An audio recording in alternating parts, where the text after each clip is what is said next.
Online कक्षा में आपका स्वागत है। जैसे कि हमने पिछले लेसन के अंदर नया अध्याय शुरू किया था जिसका नाम था भिन्न। हमने भिन्न संख्याओं के बारे में पढ़ा और समझा कि भिन्न क्या होती है या भिन्न कैसे बनती है। आज उसी के अंतर्गत हम भिन्न के विभिन्न प्रकारों के बारे में पढ़ेंगे कि भिन्न के कितने भाग होते हैं, कितने प्रकार की होती है, कौन कौन सी भिन्न होती है, उसके बारे में उसका अध्ययन करेंगे। तो इसके अंदर सबसे पहले जो होती है वो है उचित भिन्न। इनकी परिभाषाओं को भी ध्यान से देखना है और समझना है। अगर आपको परिभाषा की समझ में आ गई तो फिर आप किसी भी संख्याओं का पता कर सकते हो कि कौन सी भिन्न कौन सी होती है। जैसे उचित भिन्न नंबर 1 पर कर रहे हैं। अब इसको ध्यान से देखना है कि ऐसी भिन्न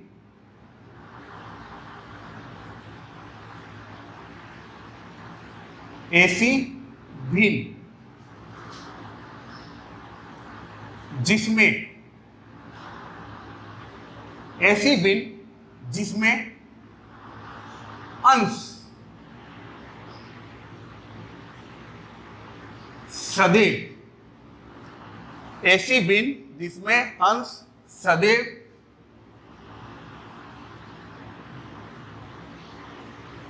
हर से छोटा होता है।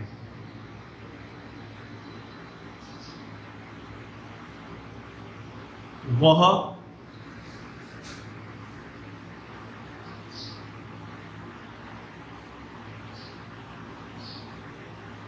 उचित भिन्न कहलाती है। उचित भिन्न कहलाती है। इसमें अब विशेष आपको क्या ध्यान रखना है, उचित भिन्न क्या होती है। तो उचित भिन्न आपको तो विशेष चीज ध्यान रखनी है कि इसमें क्या रहेगी, ऐसी भिन्न जिसमें अंश जो होता है वह सदैव हर से छोटा होता है। ऐसी भिन्न जिसमें अंश सदैव हर से छोटा होता है वह उचित भिन्न कहलाती है। जैसे उदाहरण, तो इसकी शर्त क्या है, अंश सदैव हर से छोटा होता है। जैसे 2/3, 5/8, 9/2, 4/6 और 8/2। ये मैंने कुछ संख्याएं लिखी है आपको। अब आपको इस जो हमने परिभाषा लिखी है इसके आधार पर आपको बताना है कि उचित भिन्न इसमें कौन कौन सी है, कौन सी नहीं है। तो क्या ध्यान रखना है, अंश सदैव हर से छोटा होता है, यानी अंश छोटा है, हर बड़ा है। तो कल हमने समझा था जैसे ऊपर वाली संख्या अंश होती है, नीचे वाली हर होती है। तो ऊपर वाली संख्या छोटी होनी चाहिए और नीचे वाली बड़ी होनी चाहिए, यानी अंश सदैव हर से छोटा होता है। तो यहाँ देखिए 2/3, तो अंश छोटा है, हर बड़ा है, तो ये आपकी उचित भिन्न कहलाएगी। फिर है 5/8, 5/8, तो 5 अंश है, ये हर है, तो 5 8 से छोटा है, तो ये आपकी उचित भिन्न कहलाएगी। अब ये है 9/2। अब इसमें देखिए अंश यानी 9 2 से छोटा है और ये 9 2 से बड़ा है, तो ये उचित भिन्न नहीं है। फिर 2 उदाहरण और लिखे हुए, ये आप स्वयं अपने कोशिश कीजिए, बताइए कौन सी उचित है और कौन सी अनुचित है। इसको देखने के बाद आपकी जो अगली है वो है अनुचित भिन्न। अनुचित भिन्न, अब इस अनुचित भिन्न में क्या होता है, इसको आप विषम भिन्न भी बोल सकते हैं। विषम भिन्न भी बोल सकते हैं। अब इसमें क्या होता है कि ऐसी भिन्न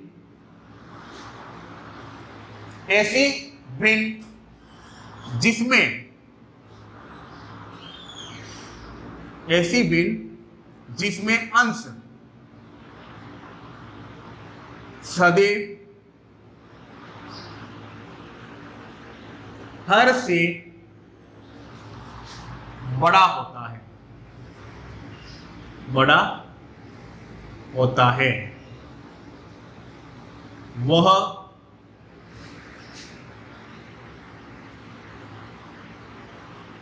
अनुचित भिन्न कहलाती है। वह अनुचित भिन्न कहलाती है। ये हो गया विषम भिन्न और अनुचित भिन्न। अब इसमें विशेष क्या बात ध्यान रखनी है कि इसमें अंश जो होता है वह सदैव हर से बड़ा होता है। इसका उल्टा हो गया, यानी इसका ऑपोजिट हो गया ये, कि इसके अंदर अंश जो है वो सदैव हर से बड़ा होता है। तो इसका उदाहरण जैसे 10/7,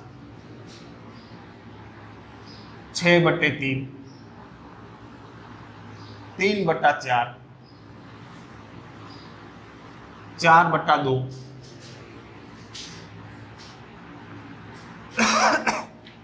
7/9 और 9/4। तो अब ये कुछ भिन्न संख्याएं लिखी है मैंने। अब इसमें आपको बताना है कौन सी अनुचित है। तो देखिए सबसे पहले लिखा हुआ है 10/7। तो आपको क्या ध्यान रखना है कि अंश जो है वो हर से बड़ा होता है। तो अंश 10 हो गया, हर कितना हो गया 7। तो 7 क्या है, छोटा है अंश से।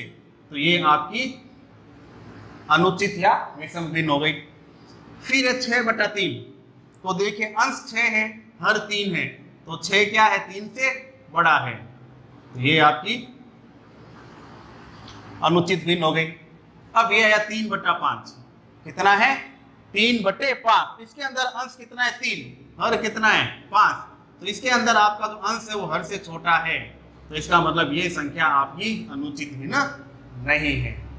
इसी प्रकार ये 3 उदाहरण और लिखे हुए मेरे, आप स्वयं इनकी परिभाषा को पढ़ के इनको देखिए और समझिए और खुद पता कीजिए कि इसके अंदर अनुचित कौन सी है और उचित कौन सी है।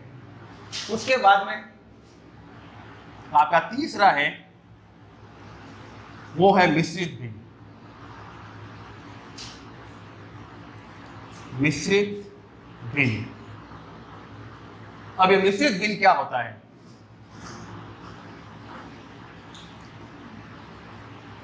ये ऐसी भिन्न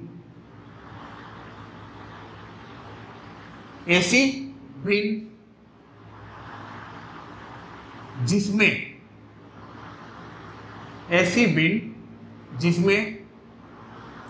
एक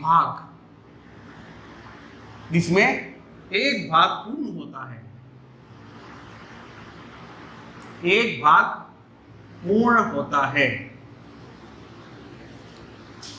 तथा एक भाग भिन्न होता है।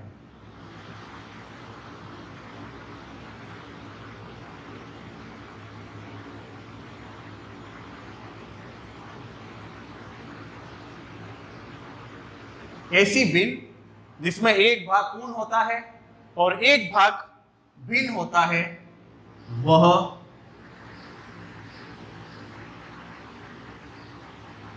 मिश्रित भिन्न कहलाती है। मिश्रित भिन्न कहलाती है।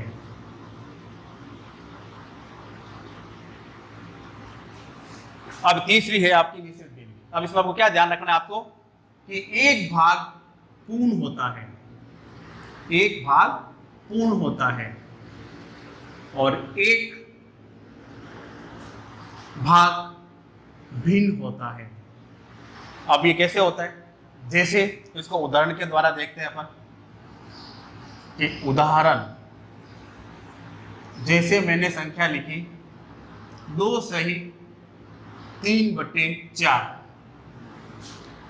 4 सही 1/7, 9 सही 3/5, 10 सही 3/6। अब इसमें देखिए मैंने लिखा 2 सही 3/4। इसका मतलब ये जो आपको 2 दे रखा है, ये 2 क्या है, पूर्ण हिस्सा है, यानी पूर्ण भाग है। क्या है, पूर्ण भाग। और ये जो 3/4 दे रखा है ये क्या है, भिन्न भाग है। तो ये पूर्ण भाग और भिन्न भाग मिलके मिश्रित भिन्न बनती है, जिसे हम बोलते हैं 2 सही 3/4, यानी 2 सही 3/4।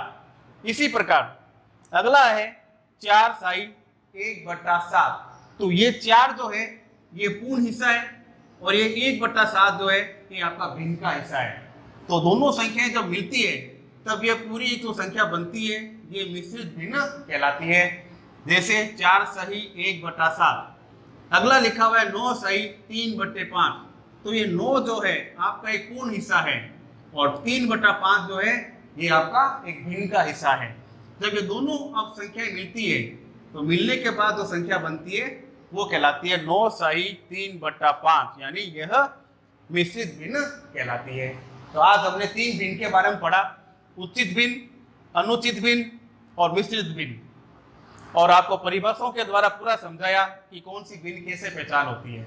आप इनका वापस अध्ययन कीजिए और इनको समझिए। धन्यवाद।